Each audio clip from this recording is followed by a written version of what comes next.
It is New Year's Eve for us this week.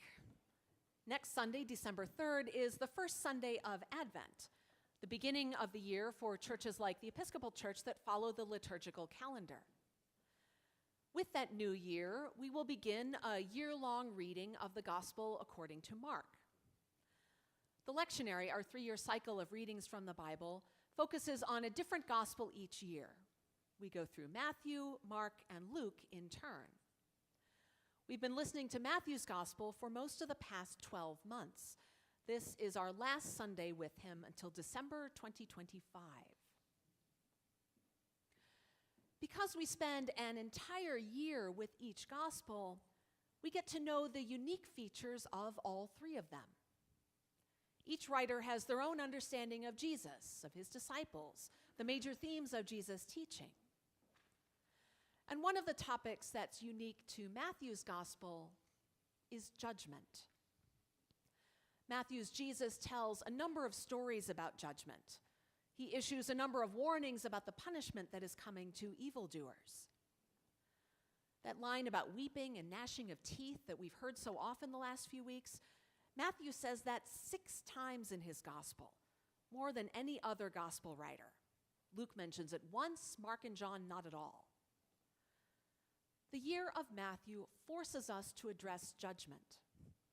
We have to talk about it when we reflect on Matthew, or else we'll miss a key part of his message. Judgment is not a comfortable topic for most people. Most of us harbor fear and anxiety about being judged. We worry what other people, what God will think of us. We may carry guilt and shame about things we have done or failed to do. Our anxiety and guilt make it hard to see that judgment can be good news. For the oppressed, for those who are suffering because of someone else's action or inaction, judgment is proof of God's care and protection. It is good news that the people or the system that has mistreated you will get the punishment they earned. And for those of us who have done wrong, and all of us have, judgment is an opportunity. It's an invitation to change, to turn away from destructive patterns and embrace the new life that God wants for us. For Matthew, judgment is always based on one's actions, not one's beliefs. Matthew really cares about behavior. He wants to know, how are you living out the greatest commandment? To love God with your whole being and love your neighbor as yourself. Matthew's Jesus has a special concern for the poor, the powerless, those who suffer. We see it in the Beatitudes, that long list of blessings that lifts up the poor, those who mourn, the peacemakers, those who are persecuted for the sake of justice. To be blessed means that Jesus stands with you. And in the Gospel of Matthew, as well as in Luke, Jesus chooses to stand with people who are largely written off by society. Roman Catholic teaching calls this the preferential option for the poor. When Matthew asks, how are you loving your neighbor as yourself? He's especially interested in how we love the poor and suffering, how we love them in our actions. And in the gospel reading we just heard, Jesus' final teaching to his disciples before his arrest and crucifixion, that's what Jesus focuses on. That's what judgment is based on. How have you loved the hungry and thirsty and naked and strangers and the sick and prisoners in your actions? For Matthew's Jesus, the least among us, the most insignificant, are the most important. Because it's the least among us, the most insignificant, who stand in for Jesus himself. Matthew is the gospel writer who describes the Messiah as Emmanuel, God with us. Jesus Christ is God come to be with us. The very last words at the end of Matthew's gospel are a promise to be with us always, to the end of the age. The poor and powerless are the ongoing embodiment of Jesus Christ in the world. What the disciples do or fail to do to them, they do or fail to do to Jesus. He tells the disciples, just as you did it to one of the least of these who are members of my family, you did it to me. This is not what Jesus would do for the least among us. It's what we do to Jesus, who is with us in the least among us.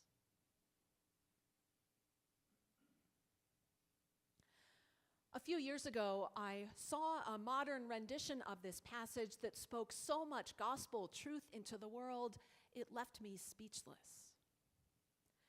It was 2017 when the Me Too movement was revealing the breadth of sexual harassment and assault in our society.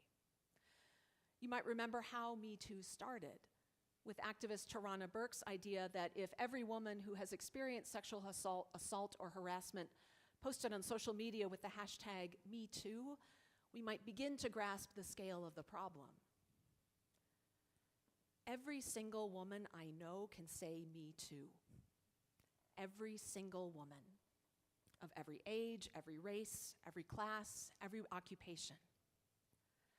And some men also can say Me Too. The thing I saw that took my words away was a photo of a church sign, you know, one of those marquees that changes its message every week. It read, Jesus said, as you did to them, you did to #MeToo. It popped up on my screen and everything around me stopped for a minute. I grew up with the preferential option for the poor. I'm well familiar with the powerless and the suffering being blessed. Yet somehow I had never thought of Jesus standing in solidarity with the victims of harassment and abuse like that. But where else would Jesus be but in radical solidarity with the oppressed? Where else but with us? God with us. And that promise of judgment based on behavior sounded like very good news indeed. Imagine that every creepy comment, every unwanted touch, every act of manipulation and violence was done to Jesus. And Jesus will judge those who have acted this way.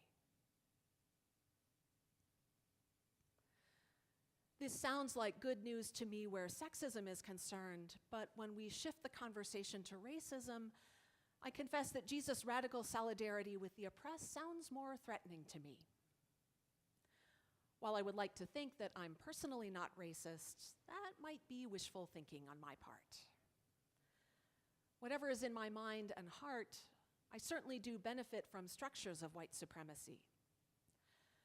My parents both grew up in a suburb of Louisville, Kentucky that remained all white well into the 1960s because the first black family to move in 1954 was bombed out of their home. My grandparents enjoyed high property values in their segregated town. They were able to pass on wealth to my parents, and my parents have passed on that wealth to me. They paid for my education, and they gave us the down payment on our house. Jesus isn't standing with me here. Jesus is in radical solidarity with the family who was driven out by racist violence. He's the one who was bombed out of his home. And he will judge those who did this to him. The thing about the separation of sheep and goats is that nobody knows which group they're in. They'll all ask, Lord, when was it that we saw you hungry or thirsty or a stranger? The judgment is a surprise to everyone. In our conversations about sexism, and also when we talk about racism, it's become customary to point to the good men who don't harass and abuse women. Not all men do this, people will say. And yes, good men are out there. I know many of them. But too often the men who have committed these acts, who do behave this way, use not all men to avoid examining their own behavior. Not all men or not all white people becomes not me, an assumption that, of course, we are the good people. And that is, quite simply, not enough. It leads to the plaintive cry of the goats, Lord, when was it that we saw you? Surely not I, Lord. And Jesus replies, yes, you, as you did to them, you did to me too.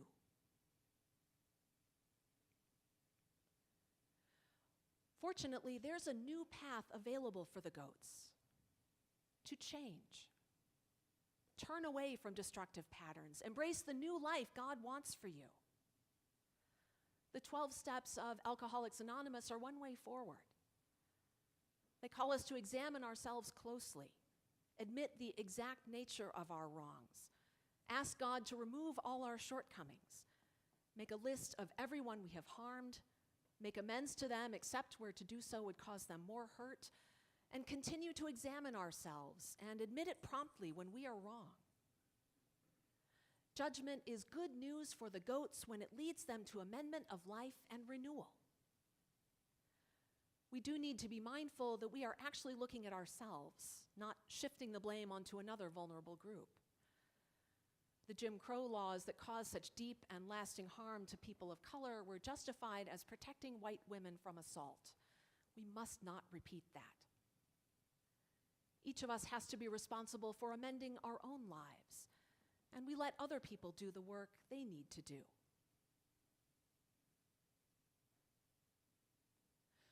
The way Matthew describes it, judgment is good news.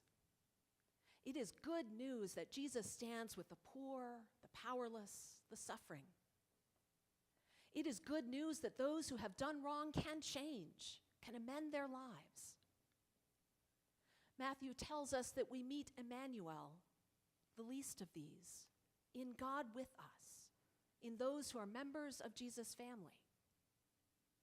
And Jesus reminds us, for what you did to them, you did to me too.